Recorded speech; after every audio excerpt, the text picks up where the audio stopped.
Shopping for a lender can be one of the most overwhelming parts of getting a mortgage. So in this video, we're going to talk about the 3 types of lenders that you need to shop with, also the questions that you need to ask, and finally, we're going to talk about the warning signs of lenders so you know if you're going to choose the right one and not end up with a bad lender. So my name is Kyle with winthehouseyoulove.com. Let's go ahead and dive into this. So first, let's figure out who we need to shop with. There's 3 types of lenders. Now, before we talk about that, we need to talk about this big myth about multiple credit inquiries. So you actually have 45 days to get your credit pulled. So if you get it pulled today, you have an additional 45 days to get it pulled in unlimited amount of times with mortgage inquiries. Okay, so it all has to be the same. It can't be a mortgage and a credit card and an auto loan. But if it's all the same, you can get unlimited mortgage inquiries within a 45-day window, and it will only count as 1 inquiry. Okay, and 1 inquiry is only going to change your score 3 to 5 points. All right, so the government wants you to shop for a mortgage. That's how you're going to save the most money moving forward. Now, the first lender that I want you to shop with is a local credit union. Okay, so find a reputable credit union local to your area. That way you can get a solid quote just simply based on your local neighborhood. Then what I want you to do is shop with a mortgage broker. Okay, so one that you can shop with is Credible, and Credible is a sponsor of this channel. So what they are is a mortgage comparison website, and what you can do is enter some information on their pre-qualification form and immediately see and compare rates from lenders that have already pre-qualified you. That way you can shop and see which is going to be a good option for you. So if you're interested, there is a link in the description to fill out a pre-qualification request.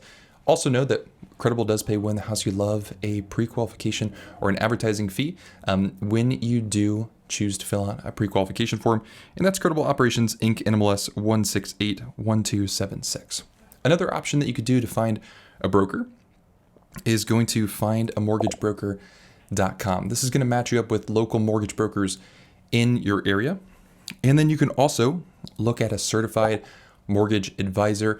This is a certification provided by Barry Habib, who is an industry leader in the mortgage world. So that's going to be a really good option for you to find an advisor who has that certification ready to go to help you out. Okay. Also, what you want to do is look at a bank or a big lender. So something like Churchill Mortgage, Caliber Home Loans, PNC Bank.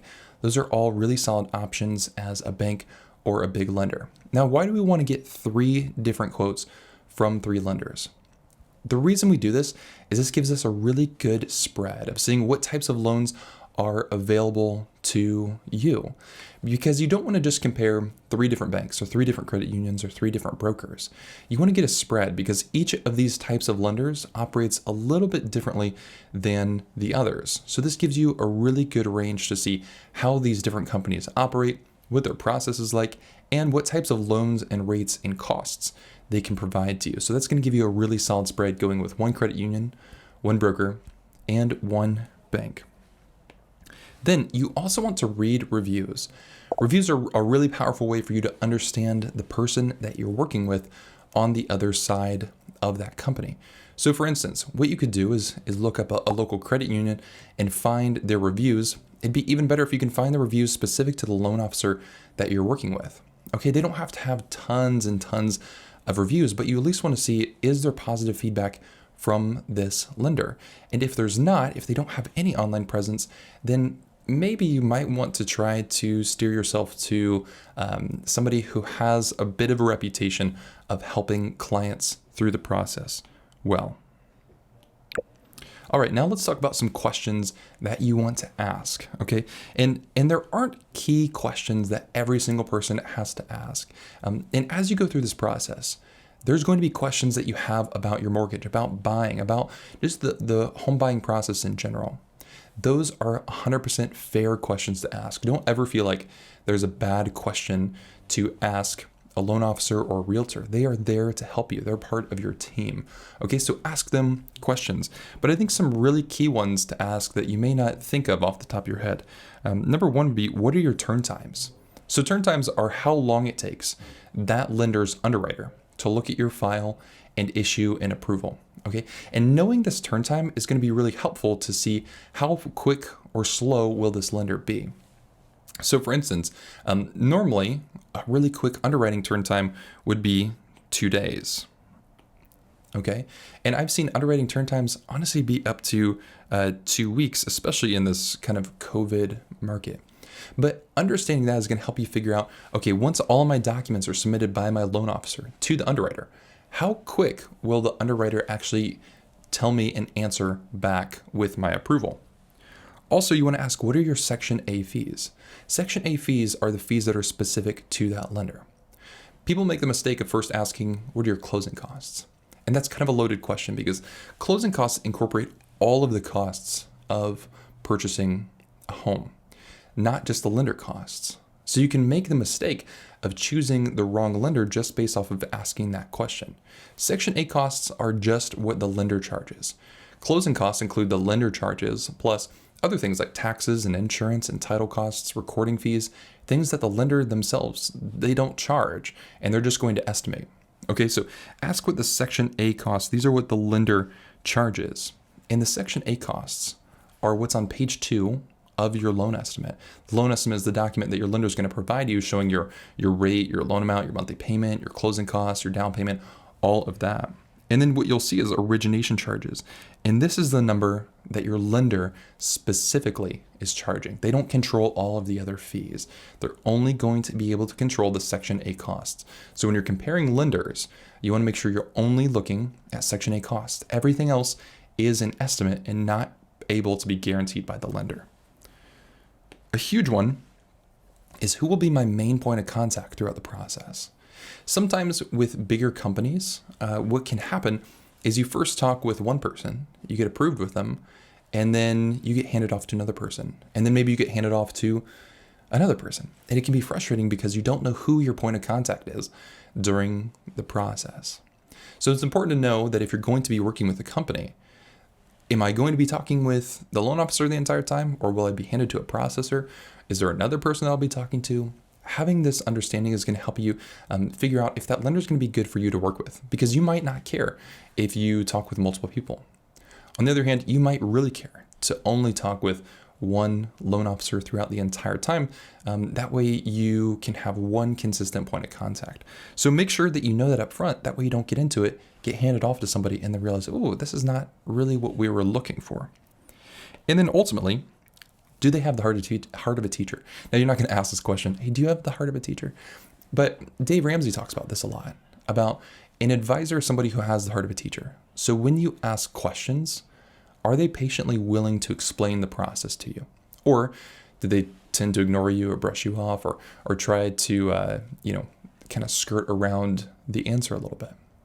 You want somebody who's going to be honest with you, who's going to help educate you through the process in a way that helps you feel more confident and comfortable moving forward. Okay? So, with that, before we get into some of the warning signs, let's have a calm moment. So I know how overwhelming it can be to talk with a lender or a realtor because there's this so much vulnerability and this fear when we're sharing so much information about ourselves and our financial life. Not only that, but we're sharing so much and we have this fear of being taken advantage of by a salesperson. So when you go through this process, just know that it's perfectly okay to be a little bit on guard, to have some sensitivity towards the vulnerability and to want to build trust with somebody before you share all of that information. So we'll talk about through the rest of this video ways that you can figure out and how to guard yourself and some warning signs that you can look out for. But ultimately, just know that it's perfectly okay to have that guard up a little bit. But what you ultimately want to do is make sure that you ask questions.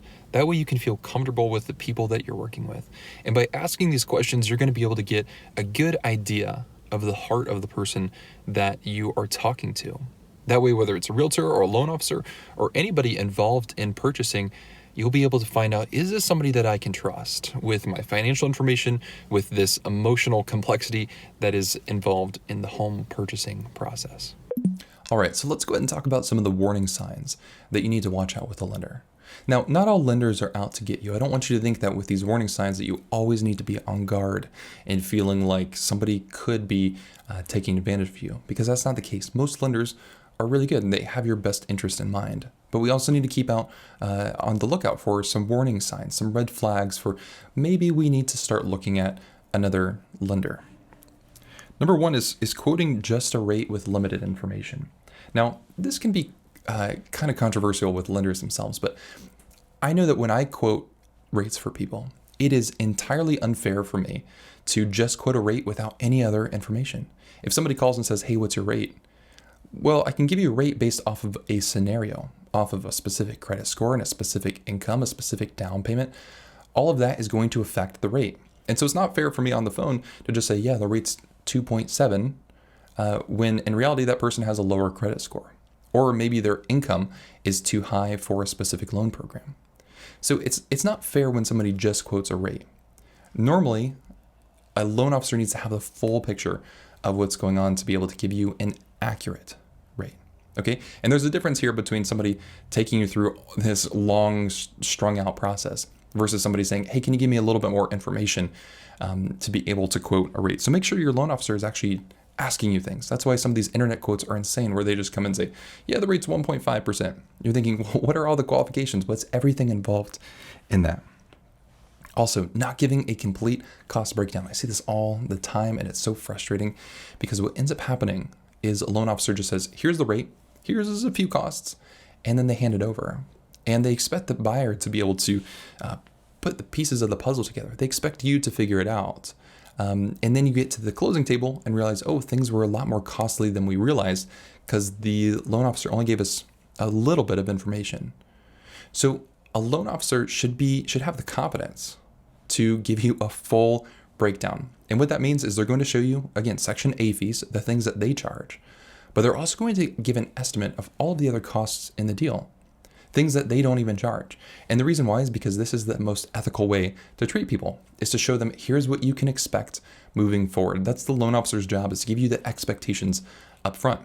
So if they're just showing you a rate and that's it, then that's not really a good person to work with, because they need to show you the rate. They need to show you what they're charging. Okay, does that rate cost points? Because sure, you can get a 1.9% on your mortgage, but is it going to cost you $6,000 in points to pay that down to that rate? It's possible.